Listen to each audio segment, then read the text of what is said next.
یہ اصحاب الحجر کون تھے؟ پتھر والے لوگ۔ یہ ایک ایسی قوم تھی، بہت اونچے چوڑے لمبے لوگ تھے، بڑے طاقتور لوگ تھے، اور ان کا کام یہ تھا کہ پورے پتھر کے پہاڑ کو ہاتھوں سے تراش کر کے اپنا گھر بنا لیتے تھے۔ یہ معمولی بات نہیں ہے، یعنی پتھر کو ڈیزائن کرنا، تراشنا، اور اس کے اندر جو ہے دروازے بنانا، کمرے بنانا، سب پہاڑ کے اندر ہی ہوتا تھا۔ باقی کوئی چیز اینٹ سیمنٹ سے جس طرح دیواریں بنائی جاتی ہیں نہیں ہے، یہ وہ آج بھی ان کے بنائے ہوئے گھر میں موجود ہیں۔ مدائن صالح اس کو کہا جاتا ہے، سعودی عرب میں یہ شہر موجود ہے، الاولا نام سے۔ اب ان لوگوں نے اس کو پکنک پوائنٹ بنا دیا ہے۔ پہلے وہاں کوئی جاتا نہیں تھا، لیکن اب ہر چیز میں پیسہ چاہیے تو اس کو بھی ٹورسٹ پلیس کے طور پر کھول دیا گیا ہے۔ تو یہ حضرت صالح علیہ السلام کی قوم ہے۔ حضرت صالح علیہ السلام کو اس قوم کی ہدایت کے لیے بھیجا گیا تھا۔ تو حضرت صالح علیہ السلام آئے۔ اس قوم کو قوم سمود بھی کہا گیا ہے۔ اکڑ بھی بہت تھی، گھمنڈ بھی بہت تھا۔ جتنے لمبے تھے اتنے گھمنڈ بھی تھے، متکبر تھے، اور وہ اپنے سامنے کسی کو بھی کچھ نہیں سمجھتے۔ وہ سمجھتے کہ سب سے زیادہ طاقتور ہم ہیں، اور بڑے فنکار لوگ تھے۔ تو جب حضرت صالح علیہ السلام ان کے پاس آئے اور ایمان کی انہیں دعوت دی، ایک تو وہ طاقتور تھے، پہاڑوں کو تراش کر گھر تو بنا لیتے، لیکن ایمان سے محروم تھے۔ حضرت صالح علیہ السلام نے ایک خدا کی طرف دعوت دی، اللہ کی عبادت کرو اور دوسرے بتوں کی پوجا، یہ فلاں فلاں چیزیں چھوڑ دو۔ انہوں نے کہا آپ جھوٹ بولتے ہیں، یہ سب چیزیں ہوتی نہیں ہیں۔ وَلَقَدْ كَذَّبَ أَصْحَابُ الْحِجْرِ الْمُرْسَلِينَ۔ کذب کا مطلب ہوتا ہے جھٹلا دیا۔ حضرت صالح علیہ السلام کو سیدھے سے انہوں نے نکار دیا، کہا کہ آپ نبی نہیں ہیں، آپ کوئی نبی ہیں، کوئی رسول ہیں؟ تو بہرحال حضرت صالح علیہ السلام کنٹینیو دعوت دیتے رہے۔ تو اس قوم نے کیا کہا جانتے ہیں؟ ہم تو اپنے ہاتھوں سے پہاڑ کو تراشتے ہیں تو گھر بن جاتا ہے، آپ اگر سچ میں اللہ کے نبی ہیں تو اس پہاڑ سے کوئی زندہ جانور نکال کر کے دکھا دیجیے آپ، پہاڑ کے یعنی پتھروں سے۔ تو حضرت صالح علیہ السلام کو چیلنج کیا تھا لوگوں نے۔ نبی صالح علیہ السلام ایک پتھر کے پاس آئے اور اس پتھر کو آپ نے ہاتھ مارا تو اس پتھر سے ایک اونٹنی پیدا ہوئی، اور وہ بھی حاملہ اونٹنی، چلتی تھی، پھرتی تھی، ساری چیزیں۔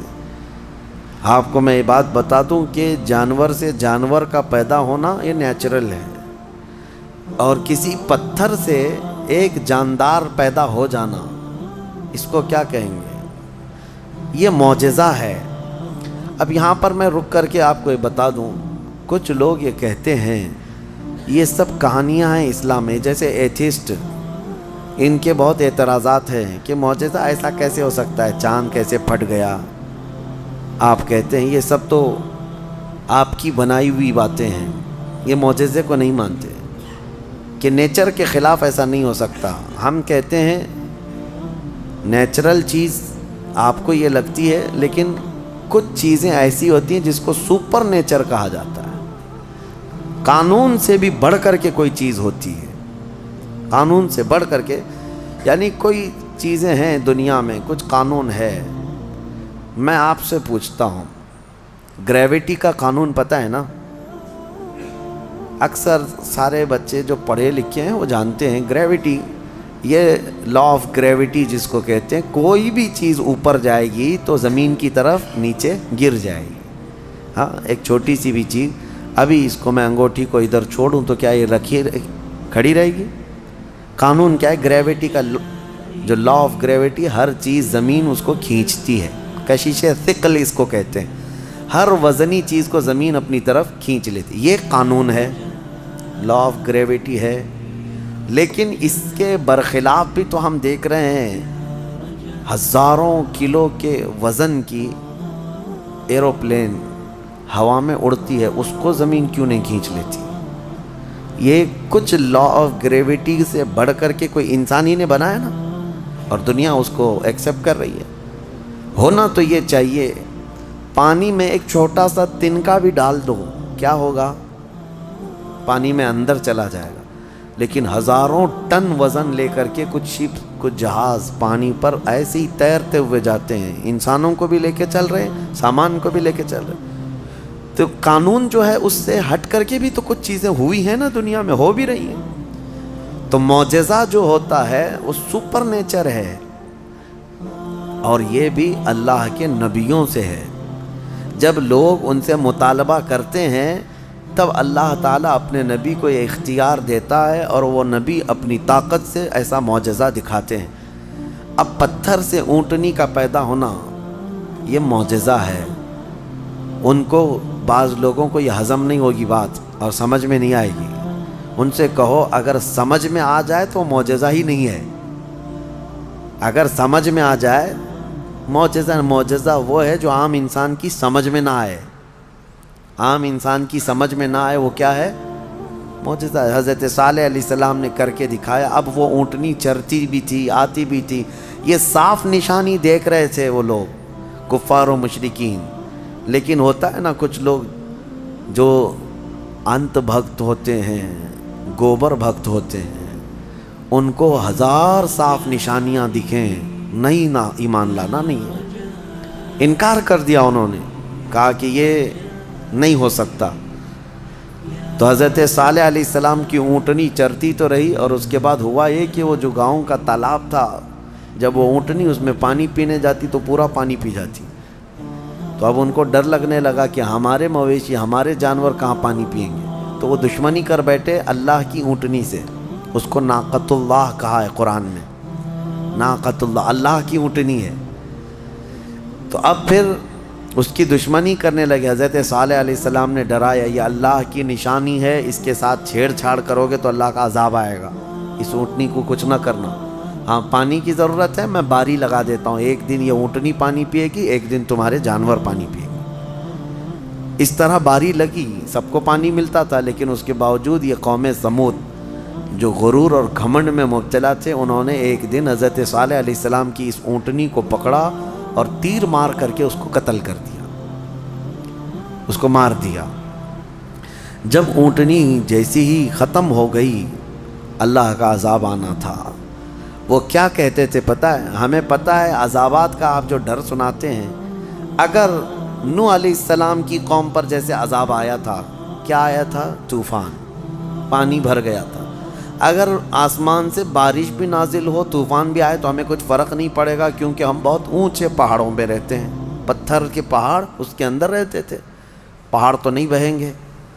دوسری چیز، اگر لوط علیہ السلام کی قوم پر جیسے عذاب آیا پتھر برسنے کا، اگر وہ بھی آ جائے تب بھی ہمارے پہاڑوں جیسے گھروں پر کچھ بھی اثر نہیں ہوگا۔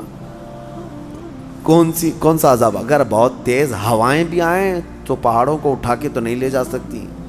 یہ پورا ایک ایک پہاڑ 2000 3000 فٹ اونچے پہاڑ ہیں، آج بھی جا کے دیکھ سکتے ہیں آپ، اتنے اونچے اونچے پہاڑوں کو تراش دیتے تھے اور گھر بنا کر اس میں رہتی، کہ ہوائیں بھی اس کو نہیں اڑا سکتی۔ تو طوفان کا عذاب، پتھر کی بارش کا عذاب، یا پھر ہواؤں کا عذاب کیا آئے گا؟ وہ چیلنج کرتے تھے حضرت صالح علیہ السلام کو۔ حضرت صالح علیہ السلام نے اللہ کی بارگاہ میں عرض کی کہ مولا، میں نے جو دعوت دینی تھی ان کو دے دی، اور یہ سرکشی پر اتر آئے ہیں۔ تو اللہ تعالیٰ نے عذاب جو بھیجا وہ کیسا عذاب تھا؟ فَأَخَذَتْهُمُ الصَّيْحَةُ، یہاں اللہ تعالیٰ فرماتا ہے صیحہ ایک لفظ ہے قرآن میں، چیخ کا عذاب، چیخ کا عذاب۔ میں آپ کو ابھی بتاتا ہوں قرآن سے کیا کیا چیزیں ثابت ہیں۔ معجزے کو آج سائنس کے اعتبار سے میں منواتا ہوں آپ کو، جیسے ابھی میں نے کہا کچھ قانون ایسے ہیں جو سپر نیچر ہے، قانون سے جو عام ہیں اس سے بڑھ کر کے۔ اب چیخ کا جو عذاب ہے، چیخ کس کی چیخ تھی؟ حضرت جبرائیل علیہ السلام آئے زمین پر، انہوں نے ایک چیخ ماری، آواز نکالی۔ فرشتے کی آواز میں کیا طاقت تھی واللہ عالم۔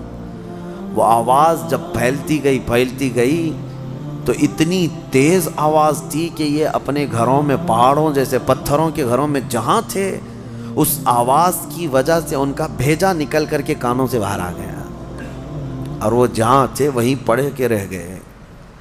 آواز کو برداشت نہیں کر سکتا آدمی. اب میں آپ کو بتاؤں، دنیا چیخ کے عذاب کو دیکھ چکی ہے، تبھی جا کر کے یہ بم والی جو آج کیفیت ہے کئی جگہوں پر، جو بارود بم وغیرہ جو بنائے گئے، اس میں ہوتا کیا ہے؟ صرف آگ نہیں لگتی ہے بلکہ اس میں آواز ہے، اور جتنی تیز آواز ہوتی ہے اتنی تیز ہلاکت ہوتی ہے. جتنے بم بنائے جاتے ہیں، ایٹم بم ہوں یا اور بھی دوسرے، اس میں بہت سخت قسم کی آواز، جب وہ بم پھٹتا ہے تو یہ آس پاس کی چیزیں جو ٹوٹتی ہیں یہ بارود کی وجہ سے نہیں ٹوٹتی، صرف اس آواز کی وجہ سے ٹوٹتی ہیں. آواز کے اندر یہ طاقت ہے. کبھی آپ ڈی جے کو بجتے ہوئے دیکھتے ہوں گے، جب بہت تیز ساؤنڈ ڈی جے والے لگاتے ہیں تو ہمارے گھر کی کھڑکیاں ہلنے لگ جاتی ہیں. آپ محسوس کرنا، کبھی آپ کے گھروں کے سامنے سے اگر کوئی ڈی جے جانے لگ جائے تو گھر کے برتن بھی ہلنے لگ جائیں گے. ان کو کون ہلا رہا ہے؟ برتنوں کو کون ہلا رہا ہے؟ کھڑکیوں کو کون ہلا رہا ہے؟ آواز میں اتنی طاقت ہے. یہ تو ڈی جے بہت شارٹ قسم کی آواز ہے جس کو آج آپ سن سکتے ہیں، لیکن جو بم کی آواز ہے اس کو آپ کے کان نہیں سن سکتے. اور یہ دنیا کی بنائی ہوئی آوازیں ہیں، اس سے کئی ہزار گنا زیادہ ایک فرشتے کی آواز میں طاقت ہے. جب وہ آواز آئی ہوگی تو پھر انسانوں کا کیا حشر ہوا ہوگا. تو صرف چیخ کی وجہ سے وہ پوری قوم ہلاک ہو گئی، سب اپنے گھروں میں پڑے رہ گئے، وہ عذاب الہی کے شکار ہو گئے. یہ ان کا ذکر اس سورے میں آیا ہے. ان کو اصحاب الحجر کہا گیا ہے. یہ پتھر والی قوم ہے. اے گھمنڈ میں مبتلا لوگو، آج تمہیں اگر ایسا لگتا ہو کہ میرے پاس بہت کچھ ہے اور میں بچ جاؤں گا، تو اصحاب الحجر نہیں بچ سکے. وہ اپنے پہاڑ جیسے گھروں کے اندر مردہ پڑے رہ گئے. صبح جا کر کے دیکھا گیا تو سب کی لاشیں بدبو میں سڑ رہی تھیں. صرف اس چیخ کے عذاب میں سب مبتلا ہو گئے، پوری قوم ہلاک ہوئی. اب آپ اندازہ کریں، قیامت بھی جو قائم ہونی ہے نا، وہ بھی آواز پہ ہی قائم ہونی ہے. آواز، یہ آج دنیا کو اچھی طرح سے پتہ ہے کہ ساؤنڈ کے اندر کتنا پاور ہے، اور آواز کے ذریعے سے ہی پوری دنیا کو ختم کیا جائے گا. کیسے؟ حضرت اسرافیل علیہ السلام سور پھونکیں گے. سور ایک باجے جیسی شکل کی ایک چیز ہے. یہ اسرافیل علیہ السلام ایک فرشتے ہیں اللہ کے، وہ ہاتھ میں لے کر کھڑے ہیں انتظار میں کہ جب مولا کا حکم ہوگا اس کو بجائیں گے. جیسے ہی اس کو پھونکنے لگیں گے دنیا میں آواز پھیلے گی. پہلے ہلکی ہلکی ہلکی ہوتے ہوئے وہ آواز اتنی بڑھ جائے گی کہ لوگ پہلے اس آواز سنتے ہوئے بے ہوش ہو جائیں گے. پھر اسی آواز پر پوری دنیا کی موت ہو جائے گی. ایک بھی باقی نہیں رہے گا، ایک بھی باقی نہیں رہے گا. اس سور کی آواز پر سارے کے سارے پورے روئے زمین پر جتنے انسان ہیں وہ سب کے سب مر جائیں گے. یہ قیامت قائم ہونے کا منظر. پھر اللہ تبارک و تعالی زمین میں زلزلے پیدا فرمائے گا، اور پھر یہ پہاڑ سب پورے اڑنے لگ جائیں گے. زمین ختم کر دی جائے گی، ساری چیزیں ختم کر دی جائیں گی. پھر اللہ تبارک و تعالیٰ جو میدان قیامت قائم فرمائے گا، پھر اس میں سارے انسانوں کو جمع کرے گا. تو سور پھونکا جائے گا، اور سور کی آواز بہت تیز ہوگی. لیکن الحمدللہ آپ نہ گھبرائیں، ہمارے اوپر نہیں آنی ہے قیامت، کیونکہ فرمایا گیا قیامت جو ہے کسی بھی مومن پر نہیں آئے گی. اس وقت کوئی مومن باقی نہیں رہے گا، مسلمان نہیں رہے گا. قیامت جو سور پھونکی جائے گی اور اس وقت جو سارے لوگ ہلاک ہوں گے، اس میں ایمان والے لوگ نہیں رہیں گے. ایمان والے بہت پہلے ہی دنیا سے جا چکے ہوں گے. اب آپ اندازہ کرو، جب سارے ایمان والے ختم ہو جائیں تبھی قیامت کو آنا ہے، اور جب تک مومنین زندہ ہیں قیامت نہیں آئے. یہ روایات سے ثابت ہے. تو بہرحال سور کی بھی آواز ہی ہے، آواز کا پاور ہے، اور قیامت بھی اسی میں